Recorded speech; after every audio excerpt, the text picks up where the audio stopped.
Welcome to Six Sigma Black Belt, Voice of the Customer, Course 3, Module 1. Quality is built around the customer. The customer is the reason we go into business and ultimately leave the marketplace. The customer is the driver of quality and expectations. These expectations manifest themselves in terms of performance, reliability, competitive prices, on-time delivery, service, and clear and accurate transaction processing. The identity of our customer can sometimes elude us. The next person in the process flow or internal department could be thought of as the customer. Even an external customer could in fact serve another role other than that of a true customer. The primary customer of the process will or should have the highest impact on the process. The primary customer is of utmost importance to the process. Understanding the identity of the customer will require team discussions. Typically, the external customer is the entity that brings the most revenue to the business. Customers can come from any number of sources. First, we can look to existing happy customers. These are customers that we have pleased and continue to work to maintain. The largest portion of unhappy customers may come from unintended end users. These individuals could be customers with the wrong expectations about our product, or customers with a legitimate grievance. Companies sometimes react to bad data and ultimately fix the wrong problem. Every business loses customers despite their best effort. A lost customer presents an opportunity for a competitor to gain a new customer. This is a natural development. A prospective customer could also be the result of a lost customer at a competing firm, or could be a new customer entering the marketplace. Project stakeholders can be customers. They can also fill a number of other roles in the organization, including managers of the process, individual contributors of the process, suppliers, people upstream and downstream of the process, and finance. High-stakes Six Sigma projects lead to significant transformations of processes and organizations. These changes can affect those directly and indirectly tied to the process and result in resistance to the change.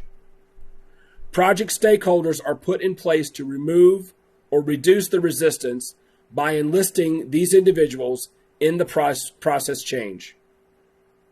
This facilitates buy-in, alternative solutions, and removal of pitfalls.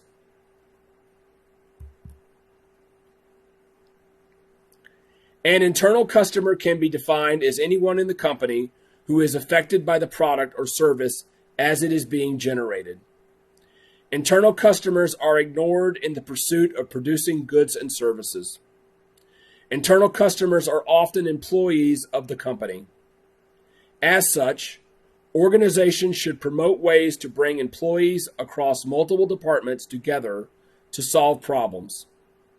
Management practices affect employee satisfaction, and this, in turn, influences customer satisfaction. Therefore, management's effort and appreciation for the internal customer can result in significant strides toward customer satisfaction. Many times, management can demonstrate its commitment to employees through effective communication. External customers are the most important part of any organization. There are three types of external customers: end users, intermediate customers, and impacted parties. Understanding who they are and their expectations help us to best develop products that they will want to buy. Remember that every customer is unique, and every business has many customers with each their own decision criteria. Also recognize that businesses compete for external customers.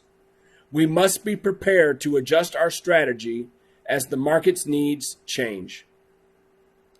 External customers may be sorted in many ways in an attempt to better understand their requirements and identify possible market niches. This is also known as external customer segmentation. The two top classifications are business and consumer customers. Business customers can be grouped by profit margin, competition in market, risk of market, and growth in market. The consumer customer market differs because of its large size, small dollar purchases, scope of transaction, and product knowledge. Also, unlike the business, the supplier does not interface with the consumer.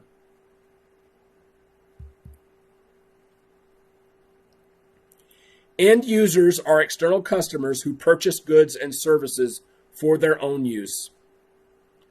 Intermediate customers purchase the product or service and then resell the product to an end user.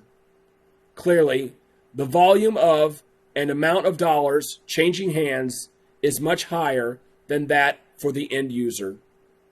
As a result, requirements and needs will be different.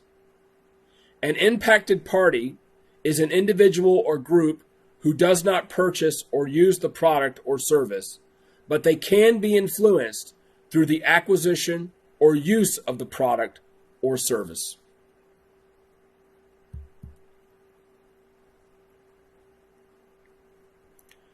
Customer-driven organizations are becoming more common globally.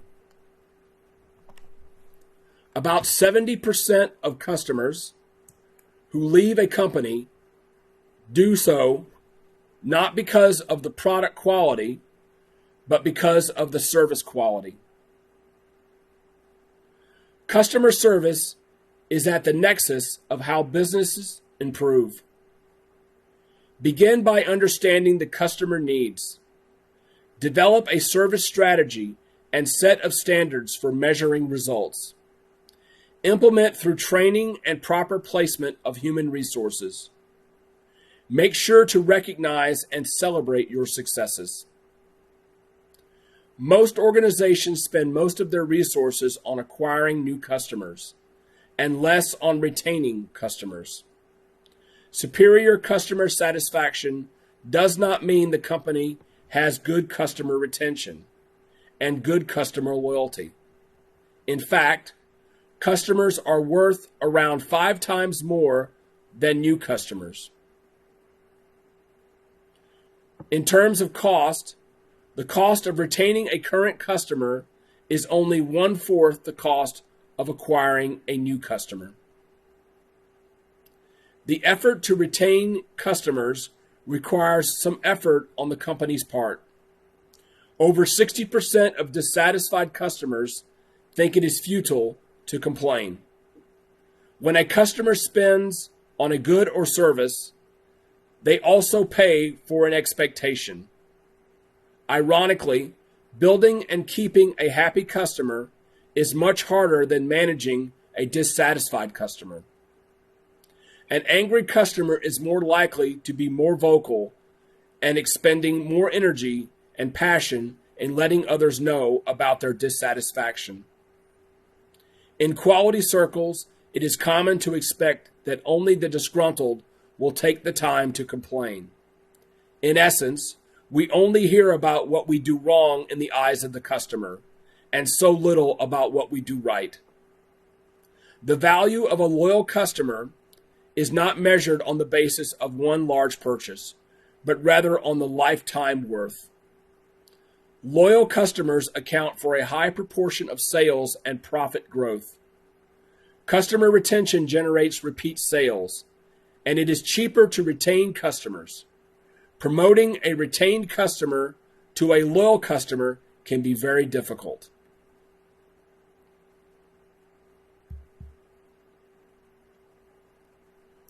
The customer is critical to business success. As Six Sigma Black Belts, we must consider how both external and internal customers can be identified as well as the requirements they demand to retain and maintain the relationship and improve the business process. This relationship is at the foundation of the company's ability to be effective in delivering customer satisfaction.